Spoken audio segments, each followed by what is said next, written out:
써니의 여행살롱 시작하겠습니다. 오늘은 영국의 인물여행, 화폐가 된 영웅 앨런 튜링 이야기입니다. 오늘의 이야기에는 써니의 주관적인 의견과 스토리가 포함되어 있음을 참고해 주시고요. 2018년에 영국 중앙은행에서는요, 50파운드 지폐를 위조도 좀 더 어렵고 내구성이 강한 폴리머 소재로 교체를 하겠다, 이렇게 발표를 했는데요. 새로운 지폐 인물을 과학자 중에서 공개적으로 추천을 받게 됩니다. BBC는 이런 공모에 따라서 50파운드 고액권에 들어갈 추천 인물 공모에 무려 17만 5천 명에 가까운 과학자가 추천됐다고 밝혔는데요. 저는 이 뉴스를 듣고 진짜 제 귀를 의심하지 않을 수가 없더라고요. 너무 놀라운 일 아닌가요? 지폐 인물로 들어갔으면 적당하다라고 생각하는 인물을 추천을 하라고 했더니 17만 명이 넘는 사람을 추천했다는 게 이게 정말 가능한 일일까? 그 나라에 있는 모든 과학자를 추천한 건 아닐까? 막 이런 생각이 드는 거예요. 17명도 아니고 170명도 아니고 17만 명이 넘다니요. 정말 상상이 안 가더라고요. 역시 영국은 산업혁명을 세계 최초로 일으킨 나라답구나, 이런 생각도 들고, 이런 일이 있을 수 있는 데에는 이미 1624년부터 과학자나 발명가를 보호하기 위해서 특허 제도를 제정했던 나라니까 또 가능하구나, 뭐 이런 생각도 들었습니다. 영국에서는 새 지폐를 발행하면 지폐 속의 인물도 바꾸는 게 그동안의 관례였거든요. 2016년도에는 5파운드 신권에 윈스턴 처칠을 넣었고요. 2017년도에 발행된 10파운드 신권에는 소설가 제인 오스틴이 선택이 됐습니다. 그리고 2020년도부터 사용되는 이 20파운드 신권의 주인공은 영국의 인상파 화가 윌리엄 터너가 선정이 됐거든요. 그리고 이제 마지막 지폐가 남은 거예요. 50파운드 지폐. 바로 앨런 튜링이 선택이 되었습니다. 이렇게 해서 영국 지폐에는요, 정치인, 문학가, 화가, 그리고 마지막으로 과학자로 마무리하게 됩니다. 영국의 어쩌면 완성된 정체성을 보여주는 그런 인물 선정 라인이 아닌가, 저는 그런 생각이 들었어요. 과거에도 그랬지만 이 기회를 통해서 4차 산업, 인공지능의 세계를 처음으로 선보인 사람이 바로 나야, 뭐 우리 영국이야, 우리나라 사람이야, 뭐 이런 점을 강조하는 것 같고요. 21세기가 과학 문명의 세계이니 그거에 맞게 그 선두 자리도 우리가 앞장서겠다, 그런 의지와 투지를 보여준 것 같기도 합니다. 그럼 앨런 튜링은 어떤 사람인가 좀 알아보도록 하겠는데요. 앨런 튜링은요, 1912년 6월 영국 태생이고요. 원래 튜링의 부모님이 공무원이라서요, 인도에 파견돼서 인도에서 생활하고 있었는데, 어머니가 내 아이는 좀 더 인도보다 환경이 좋은 영국에서, 우리의 모국에서 출산을 하겠다, 그리고 교육도 최고의 교육을 시키겠다, 그런 의지가 강해서요, 출산을 위해서 일부러 영국으로 왔다고 합니다. 그래서 튜링은 영국에서 태어났고 영국에서 교육을 받았는데요. 그런 그 부모님의 처지 때문에 부모님하고는 떨어져서, 어린 시절부터 떨어져서 살게 됐습니다. 청소년기를 보낸 곳은요, 셔번이라고 하는 지역인데요. 이곳에 셔번 스쿨이라고 하는 중고등학교가 있습니다. 그 학교를 나오고 대학은 케임브리지 킹스 컬리지 수학과를 졸업했습니다. 셔번 스쿨 같은 경우 여러분께서 좀 처음 들어보는 이름이다, 이런 생각도 하실 것 같아요. 영국의 명문학교, 그러면 제일 흔하게 많이 아는 학교가 이튼 스쿨, 그쵸? 이튼 중고등학교, 역사가 깊은 영국의 그 왕자들이 다녔던 그런 학교이기도 한데요. 이 학교도 그에 못지않게 굉장히 명문학교입니다.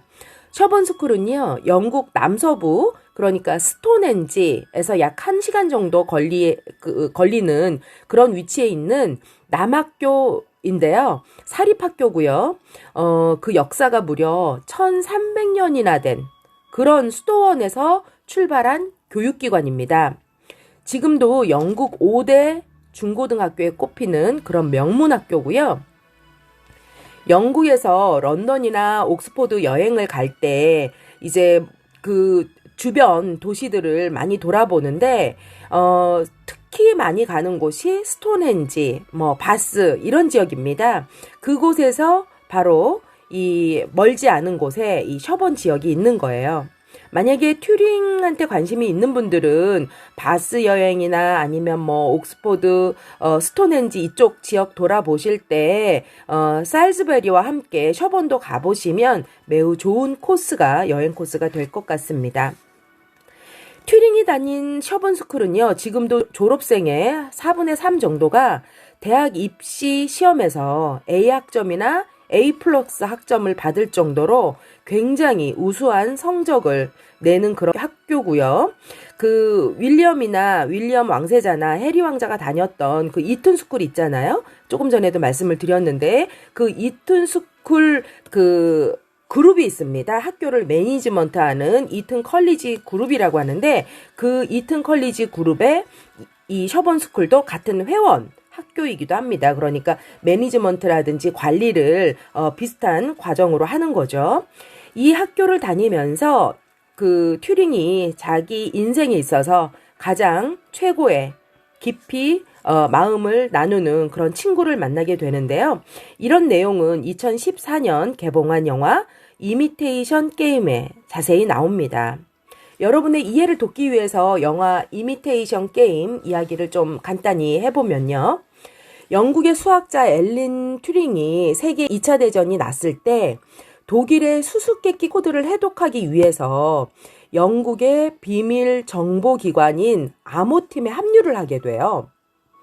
그리고 동료 수학자들이랑 함께 암호를 해독하는 기계를 만들어서 독일의 암호 기계였던 애니그마를 해독하는 그런 임무를 받게 되는데요. 이 애니그마라고 하는 이 암호기는요. 독일 거죠.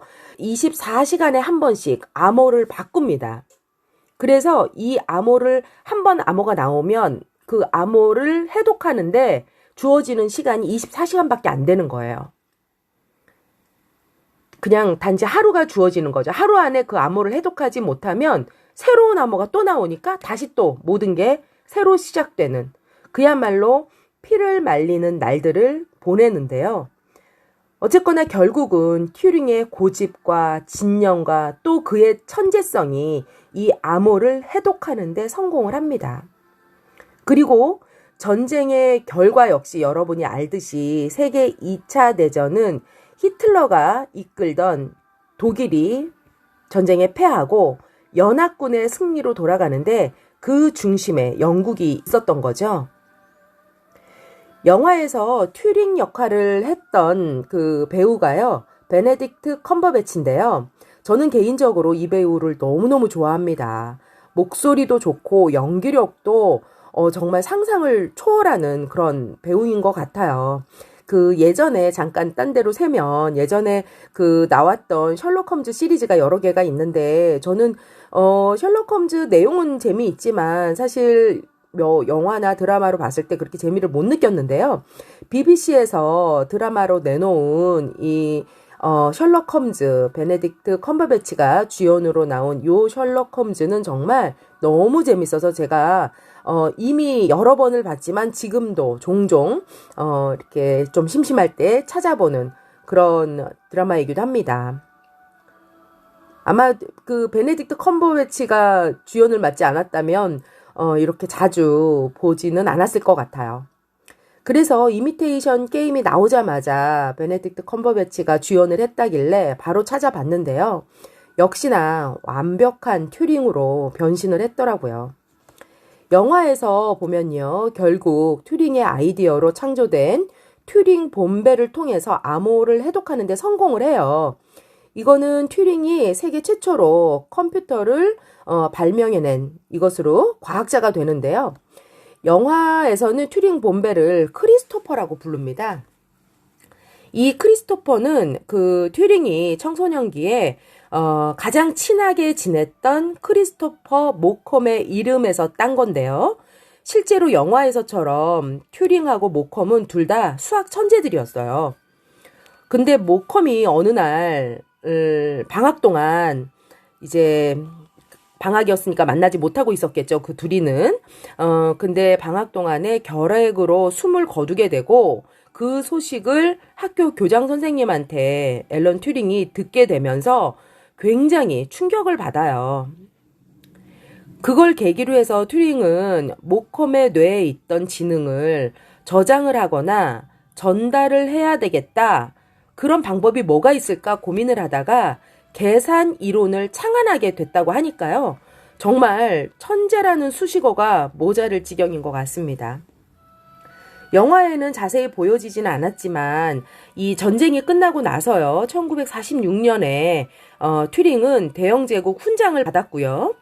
국립물리연구소에서 영국의 최초의 컴퓨터라고 할 수 있는 전자계산기를 제작하기 위한 작업을 추진하기도 했습니다. 그리고 맨체스터 대학교에서 컴퓨터에 대한 연구를 계속 했는데요. 이 컴퓨터를 연구하는 그 기간 동안에 튜링이 19살 된 굉장히 젊은 청년하고 동거를 했었습니다. 그런데 어느 날 집에 도둑이 들었어요. 그래서 물건을 도난당해서 튜링이 이 일을 이제 경찰에 신고를 하죠. 근데 결국 알고 보니까 그 범인이 동거하던 그 청년하고 그 청년 친구들이었던 거예요. 적과의 동침을 한 셈이죠. 어쨌거나 이 도난 사고를 처리하면서 경찰한테 튜링이 이 청년과 자신이 동거한다는 사실, 자신의 성정체성 뭐 이런 거를 밝힐 수밖에 없었고요. 그 당시에는 이러한 이 성정체성이 사회적으로 지탄받는 일이기도 했고 범죄에 해당됐기 때문에 유죄 판결을 받습니다. 그런데 튜링이 그 과학 분야에 기여한 공로를 고려해서 법원은 그에게 선택권을 줘요. 화학적 거세 방법을 선택하든지 아니면 감옥에 가서 2년을 살아라. 정말 잔인한데요. 튜링은 당시에 인공지능에 관한 연구를 하고 있었기 때문에 그 일을 포기할 수가 없어서 화학적 거세를 선택하고 맙니다. 영화의 말미에 보면요. 그의 이런 선택에 대한 장면을 이렇게 굉장히 극적으로 그리고 있는데요. 영화에서 한때 이제 이 튜링의 연인으로 나왔던 조앤 클라크라고 하는 여성이 있습니다.